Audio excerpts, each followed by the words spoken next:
വിമർശകരെ IPL-ൽ ഇത്തവണ രണ്ടാം ഇന്നിംഗ്സിൽ 2 പന്തുകൾ ഉപയോഗിക്കാം.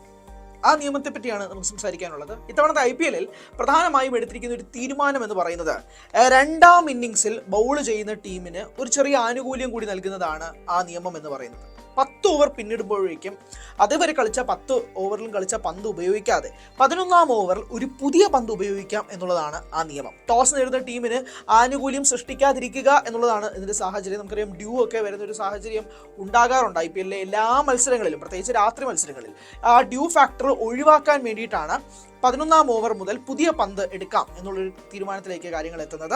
ഈ നിയമത്തെക്കുറിച്ചാണ് നമ്മൾ സംസാരിക്കുന്നത്. ഈ നിയമം പ്രധാനമായും വരുന്നത് ഡേ മത്സരങ്ങളിലല്ല. നമുക്കറിയാം IPL-ൽ ചിലപ്പോൾ 2 മത്സരങ്ങളൊക്കെ ഒരു ദിവസം നടക്കാറുണ്ട്. ഒന്ന് 3:30-ക്ക് ആരംഭിക്കും, മറ്റൊന്ന് 7:30-ക്ക് ആരംഭിക്കും. ഇതിൽ 7:30-ക്ക് ആരംഭിക്കുന്ന മത്സരത്തിനാണ് ഈ ഒരു നിയമവുമായിട്ട് IPL മുന്നോട്ടെത്തിയിരിക്കുന്നത്.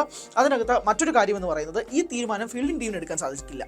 ഈ തീരുമാനം എടുക്കേണ്ടത് അമ്പയർമാരാണ്. ഓൺ ഫീൽഡ് അമ്പയർ തീരുമാനിക്കും അപ്പോഴത്തെ അവസ്ഥ വെച്ച് ഡ്യൂ ഫാക്ടർ പ്ലേ ചെയ്യുന്നു മത്സരത്തിൽ, അങ്ങനെ ഒരു സ്ലിപ്പറി ആവുന്നുണ്ടോ ബോൾ കയ്യിൽ നിന്ന് എന്ന് തീരുമാനിച്ചതിന് ശേഷം മാത്രമേ പുതിയൊരു പന്ത് എടുക്കുന്നതിനെ പറ്റി അമ്പയർമാർ ആലോചിക്കും. പക്ഷെ 10ാം ഓവർ കഴിഞ്ഞിട്ട് മാത്രമേ അങ്ങനെ ഒരു ചേഞ്ചിന് പോലും വരുത്താൻ സാധിക്കുകയുള്ളൂ എന്നുള്ളതാണ്. അതൊരു വലിയ ഒരു ഗംഭീരമായ നിയമമായിട്ട് എനിക്ക് തോന്നുന്നു. കാരണം ഫീൽഡിംഗ് ടീമിലേക്ക് കാര്യങ്ങൾ വരുമ്പോഴേക്കും പലപ്പോഴും ഒരു പ്രഷർ സിറ്റുവേഷൻ, ഒന്നാമതേ ഒരു ടൈറ്റ് മത്സരമാണെങ്കിൽ ഫീൽഡിംഗ് ടീം ഒരു പ്രഷർ സിറ്റുവേഷനിലായിരിക്കും. അതിൻ്റെ കൂട്ടത്തിൽ പന്ത് കയ്യിൽ പോലും നിൽക്കാത്തൊരു സാഹചര്യം വരികയാണെങ്കിൽ അത് കൂടുതൽ പ്രഷർ പന്തെറിയുന്നവർക്കും ഫീൽഡർമാർക്കും ഉണ്ടാവാനുള്ള ഒരു ഘട്ടത്തിലേക്ക് കാര്യങ്ങൾ മാറാറുണ്ട്.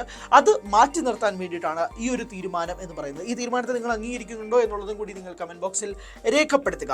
അതോടൊപ്പം തന്നെ മറ്റൊരു കാര്യം തുപ്പൽ ഉപയോഗിക്കുക എന്നുള്ളതാണ്. അതായത് കോവിഡ് വന്നതിന് പിന്നാലെ ഈ തുപ്പൽ പന്തിൽ ഉപയോഗിക്കുന്നത് ഒരു വിലക്ക് വന്നിരുന്നു. ICC തന്നെ വിലക്ക് ഏർപ്പെടുത്തിയിരുന്നതാണ്. കോവിഡ് സമയത്തായിരുന്നു ആ വിലക്ക് വന്നിരുന്നത്. അതിന് പിന്നാലെ ഇപ്പോൾ 3 വർഷങ്ങൾക്ക് ശേഷം ആ വിലക്ക് തന്നെ പിൻവലിച്ചിരിക്കുകയാണ്. കഴിഞ്ഞ ദിവസം IPL മാനേജ്മെൻറ്റും ക്യാപ്റ്റന്മാരും എല്ലാവരും ചേർന്ന് നടത്തിയ യോഗത്തിലാണ്, മുംബൈയിൽ വെച്ചായിരുന്നു ആ യോഗത്തിൽ വെച്ചാണ് ഈ ഒരു തീരുമാനം നടത്തിയിരുന്നത്. അതിൽ പ്രധാനമായും മുഹമ്മദ് ഷമി എന്ന നമ്മുടെ ഇന്ത്യൻ ബോളർ തന്നെ പരസ്യമായി തന്നെ രംഗത്തെത്തുകയും ചെയ്തു. ആ നിയമം തിരികെ കൊണ്ടുവരണം, കോവിഡൊക്കെ മാറി ആ ഒരു നിയമം തിരികെ കൊണ്ടുവരണം എന്നുള്ളത് പറഞ്ഞിരുന്നു. കാരണം നമുക്കറിയാം, ഈ പന്തിൽ ഈ തുപ്പൽ ഉപയോഗിക്കുമ്പോഴേക്കും ആ ഒരു ഷൈനിങ് സൈഡിൽ കൃത്യമായി റിവേഴ്സ് സ്വിങ്ങിനാവട്ടെ ഔട്ട് സ്വിങ്ങിനാവട്ടെ ഒരു സ്വിങ്ങിങ് കിട്ടാൻ വേണ്ടിയിട്ട് ആ ഷൈനി സർഫസ് എപ്പോഴും ഇങ്ങനെ മിനുക്കിയെടുക്കാൻ വേണ്ടിയിട്ട് ഉപയോഗിക്കുന്ന ഏറ്റവും ബെസ്റ്റ് ടൂളാണ് ഈ സലൈവ അഥവാ തുപ്പൽ പന്തെറിയുന്നവർക്ക്. അതുകൊണ്ട് തന്നെ ഈ കോവിഡ് വന്നതിന് പിന്നാലെ അങ്ങനെ ഒരു സാഹചര്യം വരാതെ പേസ് ബോളർമാർ ബുദ്ധിമുട്ടുന്നൊരു സാഹചര്യവും ഉണ്ടായിരുന്നു. ആ ഘട്ടത്തിലാണ് ഇപ്പോൾ അങ്ങനെ ഒരു നിയമം തിരികെ കൊണ്ടുവരുന്നത്.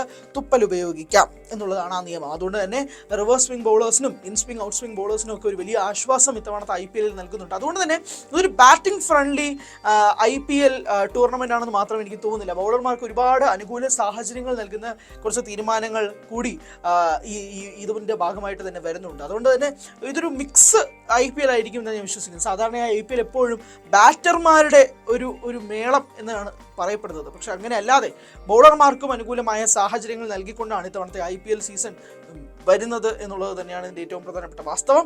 എന്നാൽ മറുഭാഗത്ത് നിന്ന് വിമർശകർ പറയുന്നത് അങ്ങനെ ഒരു സാഹചര്യം വരുത്തരുത് എന്നുള്ളതാണ്. അത് കളിയുടെ രസത്തെ ബാധിക്കും, അത് ബൗളർമാർക്ക് ഒരു എക്സ്ട്രാ അഡ്വാൻറ്റേജ് നൽകും, അത് ബാറ്റർമാർക്ക് ഒരു വലിയ തിരിച്ചടിയാകും എന്നുള്ളതാണ്. കാരണം IPL എല്ലാവരും കാണുന്നത് ഒരു പവർ ഹിറ്റിംഗ് മെഷീൻ സീസൺ ആയിട്ടാണല്ലോ. ഒരു ഗംഭീരമായ കുറേ സിക്സുകൾ, പട്ടുകൂറ്റൻ സിക്സറുകൾ, അങ്ങ് ഗ്രൗണ്ടിന് വെളിയിൽ പോകുന്ന സിക്സറുകളൊക്കെ കാണാൻ ആഗ്രഹിക്കുന്ന ആളുകൾക്കൊക്കെ ഒരു തിരിച്ചടി ആകുന്നുണ്ട്. അതുകൊണ്ട് തന്നെ ആ ഒരു വിമർശനം സമൂഹ മാധ്യമങ്ങളിൽ ഈ നിയമം കൊണ്ടുവന്നതിന് പിന്നാലെ തന്നെ ഉയരുന്നുമുണ്ട്. പക്ഷേ ക്രിക്കറ്റ് ഒരു മിക്സഡ് ഗെയിമാക്കി തന്നെ മാറ്റാൻ വേണ്ടി 2 സാഹചര്യങ്ങളും ബാറ്റിങ്ങിനും ബൗളിങ്ങിനും ഒക്കെ തന്നെ അനുകൂലമായിട്ട് തന്നെ നിൽക്കുക എന്നുള്ളത് തന്നെയാണ് ഇതിൻ്റെ പ്രധാനപ്പെട്ട ഉദ്ദേശം. അതുകൊണ്ട് തന്നെ ഈ പുതിയ നിയമം, അതായത് ഈ നിയമം തിരികെ കൊണ്ടുവരുന്നതിനെ പറ്റിയുള്ള അഭിപ്രായം എന്താണെന്ന് കൂടി കമൻറ്റ് ബോക്സിൽ രേഖപ്പെടുത്തുക.